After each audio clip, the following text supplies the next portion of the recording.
जय हिंद दोस्तों, कैसे हैं आप सब। तो अपनी हिस्ट्री की रिवीजन सीरीज को कंटिन्यू करते हुए आज हमारी ये फोर्थ वीडियो है। आई होप सो कि पिछली 3 वीडियोज के क्वेश्चंस आपने अटेम्प्ट कर लिए होंगे। क्वेश्चंस बहुत अच्छे हैं, रिपीटेड क्वेश्चंस भी हैं, कुछ प्रीवियस ईयर क्वेश्चंस भी हैं। सो प्लीज इन क्वेश्चंस को सीरियसली अटेम्प्ट कीजिए और अपनी हिस्ट्री की प्रिपरेशन को अप टू द मार्क कीजिए, बिकॉज हिस्ट्री से अच्छे खासे क्वेश्चन सभी एग्जाम्स के अंदर आते हैं। ठीक है, चलिए आज की वीडियो को स्टार्ट करते हैं हम लोग। हमारा फर्स्ट क्वेश्चन है, census of India census of India started for the first time during the rule of Bharat का जो सेंसस है, बेसिकली हमारा जो हर 10 साल के बाद सेंसस आता है, सो ये किसके टाइम पीरियड पे स्टार्ट किया गया था। पहला क्वेश्चन ये है बच्चों, थोड़ा स्टैटिक क्वेश्चन है। ठीक है, सो देखिए बच्चों, सबसे पहले तो ना आपको जानकारी ये पता ही होगा आप लोगों को कि 1872 के अंदर सबसे पहले तो लॉर्ड मायो ने एक सेंसस कंडक्ट किया था, जिसको एक रफ सेंसस कहा जाता है भारत का। जो एक प्रॉपर सेंसस, बेसिकली वो कंप्लीट नहीं हो पाया था सेंसस, इसको एक रफ सेंसस कहा जाता है, जो 1872 में लॉर्ड मायो ने करवाया था। बट हम इसको भारत का पहला सेंसस काउंट नहीं करते हैं भाई। ठीक है, भारत का जो पहला सेंसस है बच्चों, वो लॉर्ड रिपन ने कंडक्ट किया था 1881 के अंदर। लॉर्ड रिपन ने बेसिकली इसको कंडक्ट किया था, जिसको भारत का प्रॉपर पहला सेंसस कहा जाता है, जिससे हर 10 साल के बाद फिर भारत का सेंसस कंडक्ट हुआ करता था। सो इस क्वेश्चन का आंसर होगा लॉर्ड रिपन। लॉर्ड लिटन के बारे में थोड़ा ध्यान रखिएगा भाई। लॉर्ड रिपन को कहा जाता था vice Roy of reverse character, basically क्योंकि इनको भेजा गया था भारत में कुछ काम करने के लिए, और इन्होंने सारे कानून ऐसे उल्टे सीधे पास कर दिए थे कि भारत के लोगों के अंदर बेसिकली जो गुस्सा था ईस्ट इंडिया वो ब्रिटेन के लिए, वो और बढ़ गया था। ठीक है, सो इनको रिवर्स कलेक्टर का वाइसरॉय कहा जाता है। और लॉर्ड कर्जन को तो आप याद रखिएगा 1905 के पार्टीशन ऑफ बंगाल के लिए, बेसिकली पार्टीशन ऑफ बंगाल। हालांकि लॉर्ड कर्जन के टाइम पे काफी रिफॉर्म्स भी हुए थे भारत में, जिनको हमने क्लासेस के अंदर काफी डिटेल में डिस्कस किया बच्चों। सो इन चारों वाइसरॉय का कार्यकाल थोड़ा सा इंपॉर्टेंट है, याद रखिएगा भाई। ठीक है, और लॉर्ड मायो तो पहले वाइसरॉय भी थे बेसिकली, जिनको उनके ऑफिस के अंदर अंडमान निकोबार के अंदर उनको मार दिया गया था। ठीक है, चलिए जी नेक्स्ट देखते हैं। नेक्स्ट क्वेश्चन है, an important event of Lord Dufferin tenure. अब लॉर्ड डफरिन के टेन्योर के बारे में पूछा जा रहा है। ठीक है, as viceroy was establishment of Ramakrishna mission. देखिए रामकृष्ण मिशन की एस्टेब्लिशमेंट हुई थी 1897 में, जब स्वामी विवेकानंद ने अपने गुरु रामकृष्ण जी के लिए इस मिशन की एस्टेब्लिशमेंट की थी। 1 मई 1897 को इसकी एस्टेब्लिशमेंट की गई थी बेसिकली स्वामी विवेकानंद के द्वारा। और उस समय तो जो वाइसरॉय थे भारत के, वो आई थिंक लॉर्ड एल्गिन हुआ करते थे, if I am not wrong, तो यही नाम था उनका। ठीक है, तो इस समय लॉर्ड डफरिन के टाइम पे तो नहीं हुआ। एस्टेब्लिशमेंट ऑफ मुस्लिम लीग, सो हम जानते हैं कि मुस्लिम लीग की एस्टेब्लिशमेंट हुई थी 1906 में। इस समय भारत के वॉइसरॉय थे लॉर्ड मिंटो। सो लॉर्ड डफरिन के टाइम पे ये भी नहीं हुआ। हाँ, एस्टेब्लिशमेंट ऑफ आईएनसी हुआ था बच्चों 1885 के अंदर, 1885 में। और इस समय भारत के वॉइसरॉय हुआ करते थे कौन? Lord Dufferin. So establishment of INC हुआ था इनके टाइम पर। एस्टेब्लिशमेंट ऑफ आईएनसी हुआ था बच्चों इनके टाइम पर। ठीक है, लॉर्ड डफरिन के टाइम पर। उसके बाद बिगिनिंग ऑफ फर्स्ट सेंसस, ये तो मैंने अभी आपको बताया कि 1881 में लॉर्ड रिपन के टाइम पे भारत का पहला सेंसस स्टार्ट हुआ था। सो ये डाटा थोड़ा ध्यान रखिएगा भाई। रामकृष्ण मिशन की स्थापना 1 मई 1897 को स्वामी विवेकानंद जी ने की थी अपने गुरु की जी उनके लिए। उस समय भारत के वॉइसरॉय एल्गिन थे। फिर मुस्लिम लीग की स्थापना 1906 में लॉर्ड मिंटो की अध्यक्षता में की गई थी बेसिकली।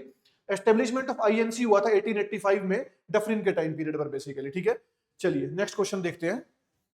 एक सेकंड, चलिए भाई नेक्स्ट क्वेश्चन देखते हैं। Consider the following provinces of British India, identify where INC did not form ministry in 1937। तो जैसा कि हम जानते हैं कि गवर्नमेंट ऑफ इंडिया एक्ट आया था 1935 का, जिसके बेसिस पर 1936 के एंड यानी कि 1936-37 में जनरल इलेक्शंस करवाए गए थे बच्चों, जिसका रिजल्ट आया था फेब 1937 में। और उस रिजल्ट में 11 में से 8 के अंदर ना, बेसिकली 8 प्रोविंसेस के अंदर आईएनसी ने अपनी मिनिस्ट्रीज बनाई थी भाई। आईएनसी ने अपनी मिनिस्ट्रीज बनाई थी, कंप्लीट पूर्ण बहुमत से सरकार बनाई थी इन्होंने। जिन 3 मिनिस्ट्रीज में सरकार नहीं बनी थी बेसिकली, इनमें से देख लेते हैं। इसमें तो वो सरकार थी सेंट्रल प्रोविंस में, उड़ीसा में भी थी बच्चों। ना तो सरकार बंगाल में थी, ना तो पंजाब में थी, और एक सिंध हुआ करता था, सिंध, उसमें भी इनकी सरकार नहीं थी बच्चों। ठीक है, इस चीज को ध्यान रखना। सो इसका क्वेश्चन का इसमें पूछा गया डिड नॉट फॉर्म मिनिस्ट्री, तो आंसर हो गया इसका 3 और 4, बेसिकली बी आंसर होगा बच्चों। ठीक है, इसको 28 मंथ गवर्नमेंट कहा जाता है भाई। ये जो कांग्रेस मिनिस्ट्रीज बनेंगी ना 8 प्रोविंसेस के अंदर, बाकी में भी थी बेसिकली ये लोग उसके अंदर पावर में, ऐसा नहीं है, बट वो अलायंस में थे। ठीक है, सो इसको 28 मंथ गवर्नमेंट कहा जाता है। ये सरकार चलेगी 1937 से लेकर सितंबर 1939 तक बेसिकली, जब वर्ल्ड वॉर 2 के टाइम पे कांग्रेस मिनिस्ट्रीज रिजाइन करेंगी, जिसका डिस्कशन हमने अपने लास्ट वीडियो के अंदर किया था बच्चों। ठीक है, सो ध्यान रखना इस चीज को। 11 में से 8 प्रोविंसेस के अंदर कांग्रेस ने अपनी सरकार बनाई थी भाई। चलिए इसके बारे में आगे भी एक क्वेश्चन में डिस्कस करेंगे। The national leader who was elected speaker, पहले स्पीकर बेसिकली भारत के, यहां पर फर्स्ट आएगा, first speaker of central legislative assembly, ठीक है, इंडियन लीडर बेसिकली वो कौन थे? क्या वो मोतीलाल नेहरू थे, सीआर दास थे, वल्लभ भाई पटेल थे, या विठल भाई पटेल थे? सो लास्ट वीडियो में हमने एक पार्टी के बारे में डिस्कस किया था बच्चों, जिसका नाम था स्वराज पार्टी। स्वराज पार्टी के बारे में बात की थी बेसिकली, जो नॉन कोऑपरेशन मूवमेंट के खत्म होने के बाद कांग्रेस के ही एक ग्रुप ने बनाई थी, जिस ग्रुप में लीडर थे सीआर दास, मोतीलाल नेहरू, और उसी ग्रुप का हिस्सा हुआ करते थे विठल भाई पटेल भी। वल्लभ भाई पटेल जो थे वो सरदार वल्लभ भाई पटेल, इनके बड़े भाई हैं ये विठल भाई पटेल। बट वल्लभ भाई पटेल गांधीयन ग्रुप का पार्ट हुआ करते थे, they were not part of Swarajist people, he was not part of Swarajist. Vithal Bhai Patel was part of Swaraj party. और जब स्वराज पार्टी ने 1925 के अंदर बेसिकली इलेक्शंस के अंदर बहुमत हासिल किया था सेंट्रल लेजिस्लेटिव असेंबली में, सो फर्स्ट स्पीकर जो था वो विठल भाई पटेल को ही बनाया गया था बच्चों। विठल भाई पटेल को पहला स्पीकर बनाया गया था भारत का सेंट्रल लेजिस्लेटिव असेंबली का, फर्स्ट इंडियन बेसिकली आप कह सकते हो सेंट्रल लेजिस्लेटिव असेंबली के स्वराज पार्टी से जुड़े हुए थे, ये ध्यान रखना भाई, ठीक है। चलिए जी नेक्स्ट क्वेश्चन देखते हैं। Arrange the following events in the chronological order and select the correct answer from the codes given below. Hunter commission, Wood's despatch, Sargent plan या सैडलर कमीशन? तो देखिए बच्चों, इनमें जो सबसे पहले आया था वो था वुड्स डिस्पैच, जो 1854 के अंदर आया था, 1854, जिसमें मेनली ये कहा गया था कि भारत के अंदर इंग्लिश लैंग्वेज को और प्रमोट करना चाहिए और वुमेन एजुकेशन के ऊपर भी ध्यान देना चाहिए बेसिकली। सो इनमें से सबसे पहले था वुड्स डिस्पैच। उस समय के जो हमारे गवर्नर जनरल हुआ करते थे ना, वो जिन्होंने डॉक्ट्रिन ऑफ लैप्स जो लेकर आए थे बेसिकली, उनके कार्यकाल में ही आया था सारे का सारा, मुझे अब एग्जैक्टली नाम दिमाग में से नहीं आ नहीं रहा है। सो वुड्स डिस्पैच आया था 1854 के अंदर, ये ध्यान रखिएगा बच्चों। उसके बाद आया था 1854 के बाद आया था नेक्स्ट जो आया था बच्चों, वो आया था हंटर कमीशन। ये लॉर्ड रिपन के टाइम पे अपॉइंट किया गया था 1882 के अंदर, लॉर्ड रिपन के टाइम पे। और ये आया था प्राइमरी एजुकेशन को लेकर बेसिकली, कि भारत के अंदर जो प्राइमरी एजुकेशन है उसको कैसे सुधारा जा सकता है, और इसके बेसिस पर काफी स्कूल्स भी ओपन किए थे लॉर्ड रिपन ने। नेक्स्ट आया था बच्चों Sadler commission. Sadler commission British government ने अपॉइंट किया था 1917 के अंदर। ये बेसिकली कलकत्ता यूनिवर्सिटी को लेकर आया था, उसके अंदर रिफॉर्म्स करने के लिए सैडलर कमीशन को अपॉइंट किया गया था। और फिर लास्ट में आया था 1944 में सर्जेंट प्लान। ये बेसिकली पोस्ट वॉर भारत के अंदर, यानी कि उस समय सेकंड वर्ल्ड वॉर चल रहा था, तो सेकंड वर्ल्ड वॉर के बाद एजुकेशन सिस्टम कैसे चलेगा, तो वो इसी कमीशन के बेसिस पर, सर्जेंट प्लान के बेसिस पर डिसाइड किया गया था। और इन्होंने ही भारत में यूनिवर्सिटी ग्रांट कमीशन यानी यूजीसी की स्थापना की, अपनी वो एडवाइस दी थी बेसिकली। और एक डिग्री 3 साल की रहेगी मिनिमम, ये भी इनकी ही एडवाइस थी सर्जेंट प्लान की बच्चों, ठीक है। सो इस क्वेश्चन का आंसर होगा CABD। सो आंसर हो गया डी, ठीक है, ध्यान रखना जी, CABD। ये लॉर्ड डलहौजी थे भाई, लॉर्ड डलहौजी, मुझे अब नाम ध्यान आ गया, लॉर्ड डलहौजी के टाइम पे बेसिकली आया था, ठीक है, तो ध्यान रखना इस चीज को बच्चों। सो हंटर कमीशन लॉर्ड रिपन के टाइम पे आया था। बाकी इनका ऑर्डर ध्यान में रखना कि कौन कौन सा किस टाइम आया था। चारों एजुकेशन से रिलेटेड थे, इसलिए मैंने इसको इस क्वेश्चन में डाला है, चारों इंपॉर्टेंट है ये, ठीक है।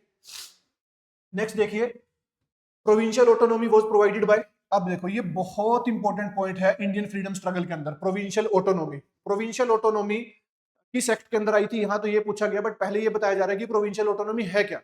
जैसे आज आप देखते हो ना आजाद भारत के अंदर बेसिकली कि सेंटर और स्टेट्स के सब्जेक्ट डिवाइडेड है, और स्टेट्स के पास जितने सब्जेक्ट है ना उनके ऊपर उनकी कंप्लीट ऑटोनॉमी है कि उनको लेकर अपने लॉज पास कर सकते हैं बेसिकली, ठीक है। यानी प्रोविंसेस को ऑटोनॉमी दी गई थी। तो किस एक्ट के अंदर दी गई थी भाई? क्या 1935 के एक्ट में, 1919 के एक्ट में, इंडियन इंडिपेंडेंस एक्ट में, या मॉर्ले मिंटो रिफॉर्म्स बेसिकली 1909 के एक्ट की बात कर रहे हैं। सो कौन से एक्ट में दी गई थी प्रोविंशियल ऑटोनॉमी? आंसर है the government of India act 1935। इस एक्ट के अंदर बच्चों प्रोविंशियल ऑटोनॉमी दी गई थी। जरा 2 मिनट के लिए सुनिए यहां पर। 1935 के एक्ट में प्रोविंसेस को ऑटोनॉमी दे दी गई थी। जब 1936-37 में इलेक्शंस हुए, सो 11 में से 8 प्रोविंसेस के अंदर कांग्रेस ने अपनी सरकार बनाई थी पूर्ण बहुमत के साथ। और जब उनकी वहां सरकार बनी प्रोविंसेस के अंदर, तो वहां पे उन्होंने प्रोविंशियल ऑटोनॉमी को यूज किया और लोगों के लिए जितना बेहतरीन काम हो सकता था वो सब काम किए। जैसे लोगों को काम करने का अधिकार, कोई बेवजह जेल में बंद है तो उसको जेल से निकाला गया, बोलने का अधिकार, स्ट्राइक करने का अधिकार, एजुकेशन को लेकर कानून बनाए, एग्रीकल्चर को लेकर कानून बनाए।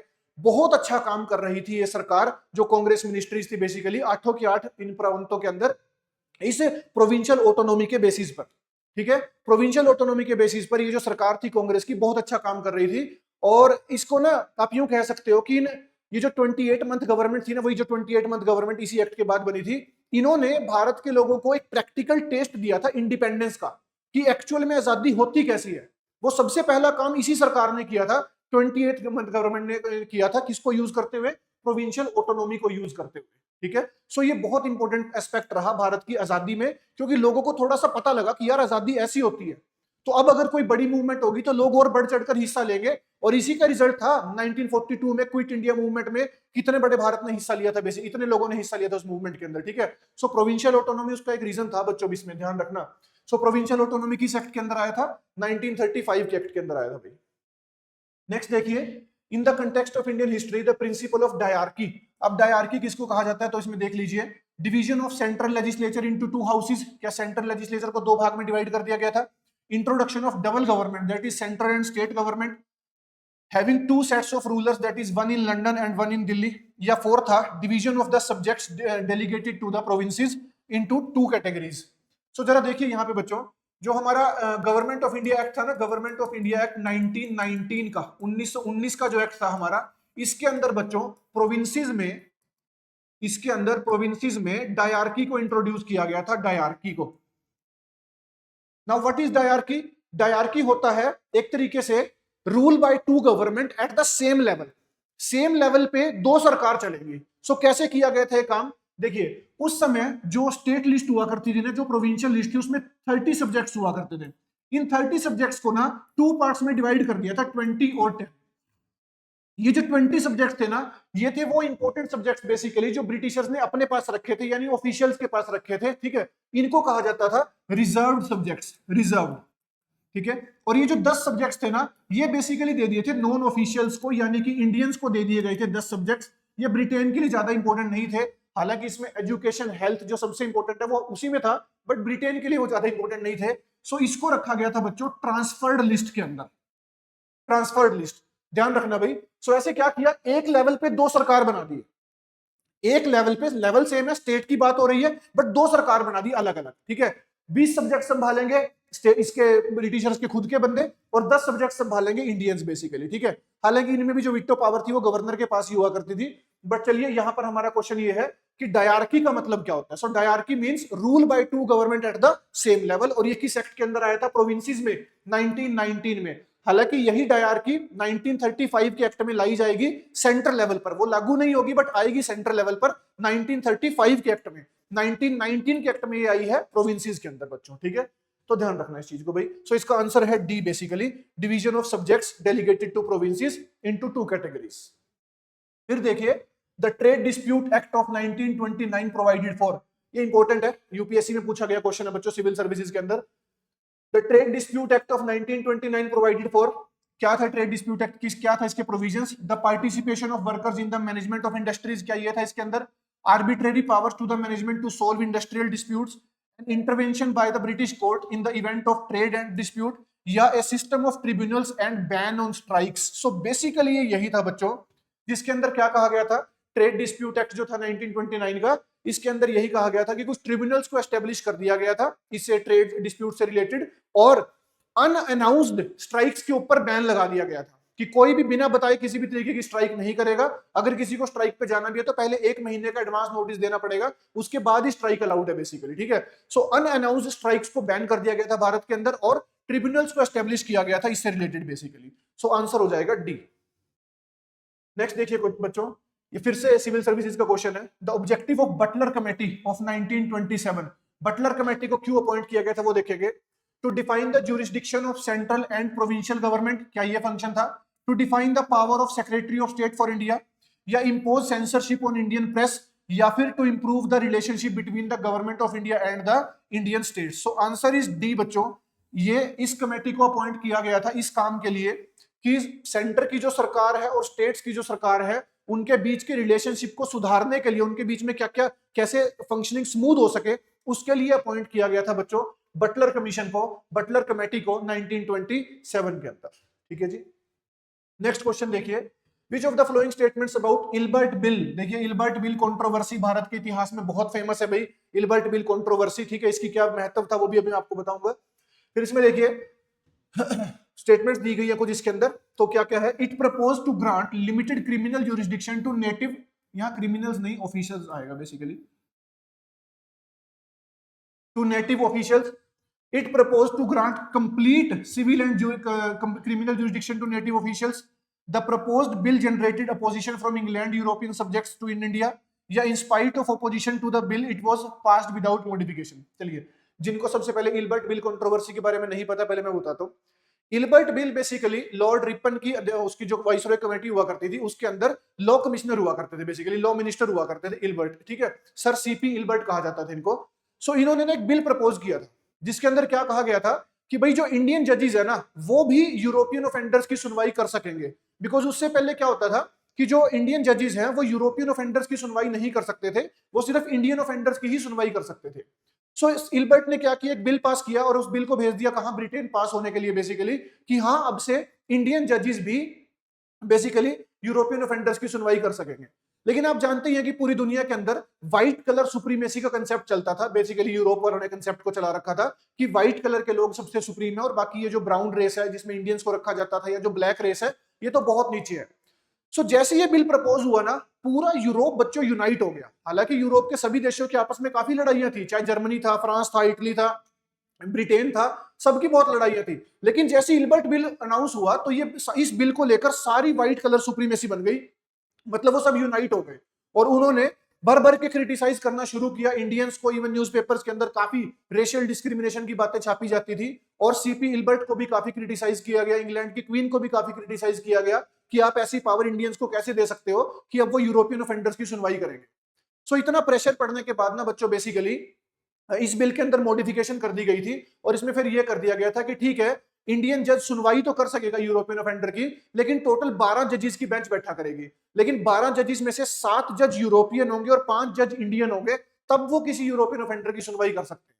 तो थोड़ा मैंने ब्रीफ में बताया आप लोगों को, काफी डिटेल वो टॉपिक है ये इल्बर्ट बिल कंट्रोवर्सी का। लेकिन आपको पता है इल्बर्ट बिल कंट्रोवर्सी का रिजल्ट हमारे लिए ज्यादा इंपॉर्टेंट है। कैसे?